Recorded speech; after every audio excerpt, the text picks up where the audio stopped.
Министрлер кабинетинин төрагасы, президенттин администрациясынын жетекчиси Сакылбек Жапаров Жалал Абад облусуна жумушчу сапарынан алкагында Нур Ачык акционердик коомунун иши менен таанышып чыкты.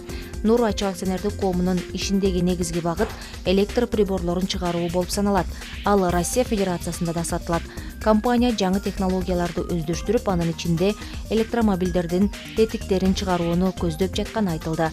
Министрлер кабинетинин башчысы өнөр жай ишканалары аймактын гана эмес, бүтүндөй республиканын туруктуу өнүгүүсүн камсыздап жаткандыгын белгилеп, ата мекендик ишканаларды колдоо министрлер кабинетинин артыкчылыктуу багыт экенин кошумчалады. Андан соң министрлер кабинетинин башчысы Жалал Абад шаарындагы футбол академиясы курулуучу жерде болуп, мындай долбоорлор ар бир облуста ишке ашырылышы керектигин айтып, спорт менен машыгуу өсүп келе жаткан муундун кулк мүнөзүн тарбиялап, эркин, бекем, ден соолугун чыңдай тургандыгын белгиледи.